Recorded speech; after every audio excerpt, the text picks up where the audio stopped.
하나님은 예수님의 십자가 은혜를 통하여서 죄악 가운데서 건져주시고 씻어주시고 인친 하나님의 자녀로 삼고 또 성령을 보내주셔서 세상 끝날까지 지키고 날마다 주의 은혜를 누리면서 살게 하십니다.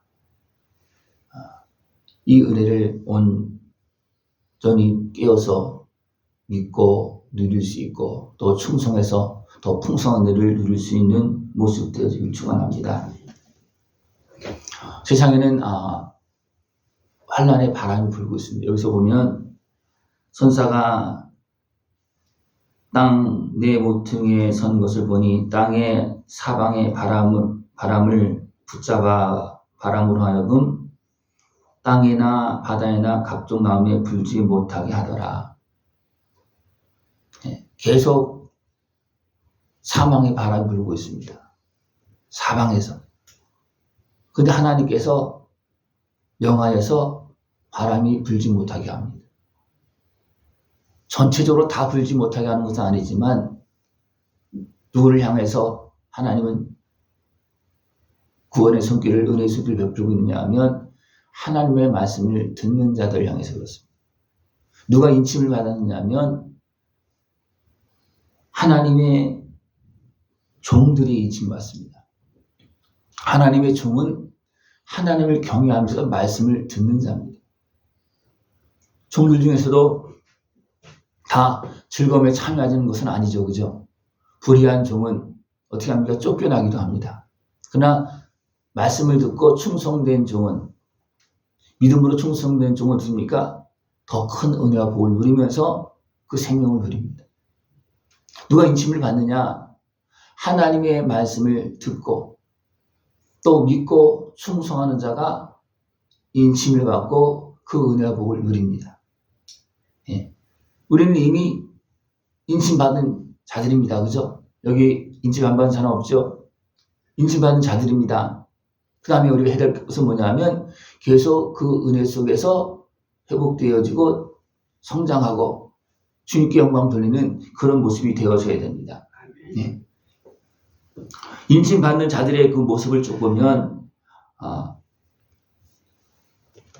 이스라엘 자손 각 지파 중에서 동일하게 1만 2천씩 해서 12지파가 14만 4천 명입니다. 예. 12지파는 레아, 라헬 또 여종들의 아들도 있습니다. 그죠? 이것은 뭐냐면 다양한 모든 세상 사람들을 표현한다고 볼 수 있습니다. 그들 중에서도 정말 동일하게 유다 지파는 많고 네 지파는 더 많고 또 다른 지파들은 그냥 뭐 적고 그것이 아니고 동일하게 1만 2천씩 해서 합 14만 4천 명입니다. 이것은 정확하게 그 숫자로 볼 수도 있고 상징으로 볼 수도 있습니다.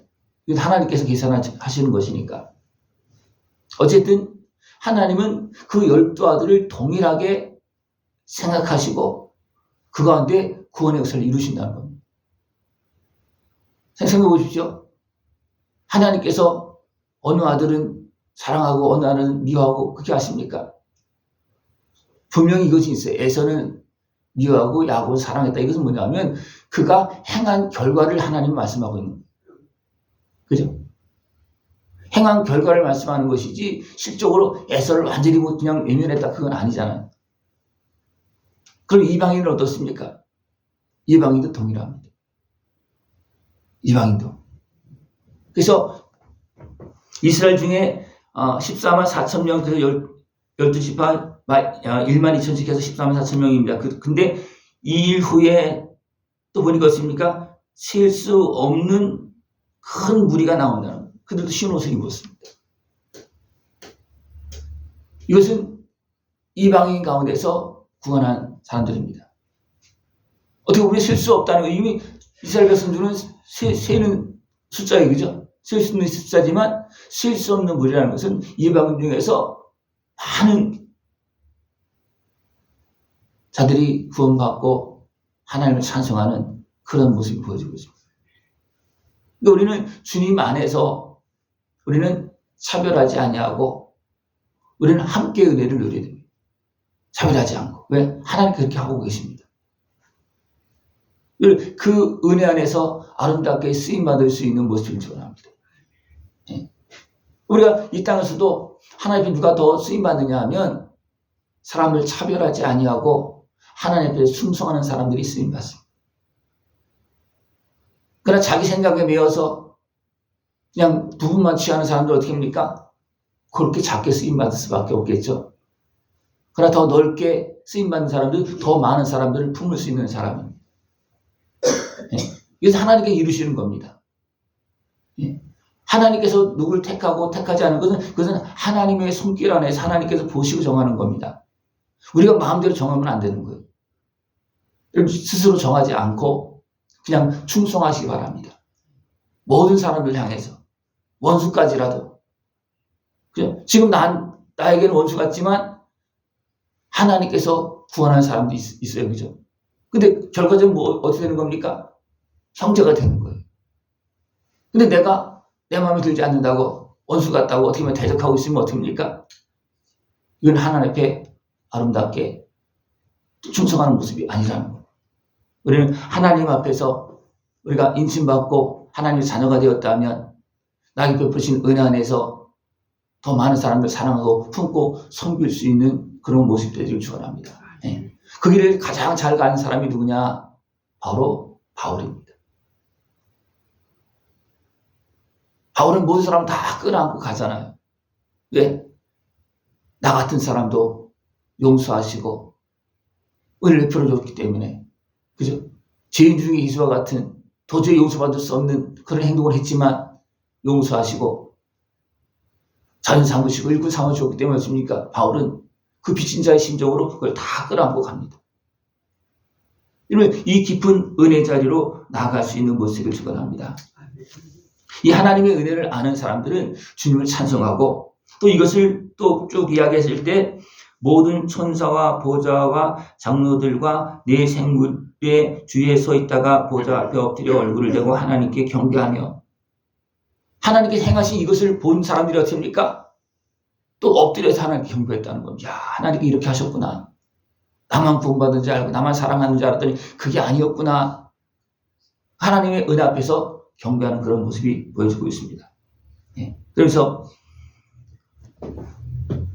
찬송과 영광과 지혜와 감사와 존귀와 권능과 힘이 우리 하나님께 세세토록 있을지어다. 이 하나님의 은혜 가운데서 살아갈 수 있는 모습을 축원합니다. 그러면 하나님의 구원의 은혜에 참여하고 그 은혜를 더 풍성히 누릴 수 있는 그런 모습이 되어줄 수가 있습니다. 한 장로가 흰 옷 입은 자들이 어디서 왔느냐 묻습니다.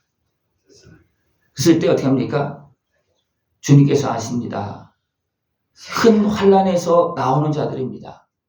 어떻게 나오느냐면 어린 양의 피에 그 옷을 씻어 쉬게 하였다.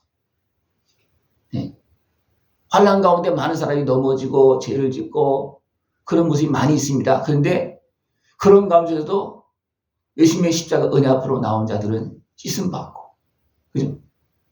좀 더 평안하게, 상대적으로 좀 더 편안하게 신앙생활하고 믿고 그 은혜를 누린 사람들이 분명히 있습니다. 그러나 크게 보면 거기서 구원받는 사람이나 여기서 구원받는 사람이나 어디 보면 누가 더 구원을 빨리 받을 수 있고 온전히 깨달음을 얻고 더 풍성한 은혜를 누릴 수 있겠습니까? 평안히 사는 사람보다도 환난 속에 있는 사람들이 더 빨리 깨닫습니다. 여러분 신앙생활을 어떻게 해서 신앙생활을 하게 되어 있습니까? 그냥 잘 살고 잘 먹고 잘 사는 가운데서 신앙생활을 했습니까? 그게 아니잖아요. 그죠? 여러 가지 환경 속에서 깨닫고 하나님을 찾을 수밖에 없고 또 찾아야 되기 때문에 와서 구하다 보니까 하나님 은혜를 누리고, 그죠? 이렇게 회복되어진 거예요. 이렇게 살고 있습니다. 할 수 있으면 이것을 이제 깨닫고 믿고 그걸 다 이제 주님의 은혜 가운데서 잘 이겨나갈 수 있는 평안한 삶으로 더 온전한 구원의 은혜를 누렸으면 좋죠. 그러나 그것은 참 쉽지가 않아요. 왜냐하면 사람이 이게 어떻게 보면 강팍하고 교만하고 막 그래서 그러면 사람들 하나님을 잘 안 찾습니다. 여러분 그런 가운데서 하나님을 찾고 평안하게 하나님의 풍성한 은혜를 다 누릴 수 있는 모습이 되기를 축원합니다. 이것이 진짜 건강한 성도의 모습입니다. 건강한 성도의 모습. 그러나 세상의 환경 속에서 상하고 병들고 찢긴 가운데서 하나님을 찾다가 그 은혜를 깨닫는 모습이라면 어떻게 되겠습니까? 너무나 힘든 인생이에요. 그러나 하나님은 그렇게 살도록 하는 것이 아니고 우리가 어리석고 악한 것을 미혹하고 막 끌고 다니고 그래서 이런 환난이 나타나는 겁니다. 그러나 하나님은 그런 환난 가운데서도 우리를 구원해서 어떻게 합니까? 하나님을 찬송하도록 그렇게 하고 계십니다. 예, 그 은혜를 다 누릴 수 있는 것이 되어지길 축원합니다. 예수님의 십자가 은혜를 통해서 씻음 받고 하나님 앞에 선자들은 이제 그때부터 하나님을 섬기기 시작하는 거예요. 하나님을 섬기는 주의 종들은 하나님의 은혜 가운데 있습니다. 그들 위해 장막을 치시고 그랬습니다. 예. 하나님을 섬길 때 하나님께서 보호의 손길로 덮습니다. 핍박이 오고 환난이 온다 할지라도 그 보호의 손길 안에서는 평안함이 있고 기쁨이 있고 감사가 있습니다. 그래서 참 믿음의 사람들을 보면 감옥에서도 찬송하고 환난과 핍박에서도 찬송하고 하나님의 은혜를 누립니다. 왜 그렇습니까? 이 하나님의 보호의 손길 안에 있기 때문에 그렇습니다. 겉으로는 환난이고 핍박이 되면 그 안에서는 감사와 찬송이 있습니다. 늘 날마다 감사와 찬송할 수 있는 모습이 되어지길 축원합니다. 그 모습이 어떤 모습으로 표현되어지고 있느냐 하면 생명수 샘으로 인도하시고 하나님께서 그들의 눈에서 모든 눈물을 씻어주실 것입니다. 우리 지금 사방에 바람이 불고 대적의 권세가 활동하고 핍박하는 그런 가운데서 있지만 주님의 은 안에서 생명수 샘물을 마시고 그 안에서 힘을 얻고 위로함을 받고 자유함을 얻을 수 있고 악한 것이 아무리 활동하고 바람이 분다 할지라도 해함을 받지 않을 수 있는 복된 모습 되기를 축원합니다. 이것이 주의 종으로서 인침받고 하나님의 은혜 속에서 살아가는 성도들의 모습입니다. 이 믿음의 길로 걸어나갈 수 있는 복된 삶이 되어지길 축원합니다. 네, 기도드리겠습니다. 하나님 아버지 감사합니다. 끊임없는 사랑과 은혜의 손길을 통해서 우리를 구원하시고 자녀 삼으시고 주님의 은혜의 복을 누리며 복되게 아름답게 찬송하며 살아갈 수 있도록 은혜 베푸심을 감사를 드립니다. 제 말씀을 듣고 그 풍성한 은혜를 다 누리고 주님께 영광 돌리는 우리 모습 되어지도록 주님 함께하여 주시옵소서. 예수님의 이름으로 감사하며 기도드리옵나이다. 아멘.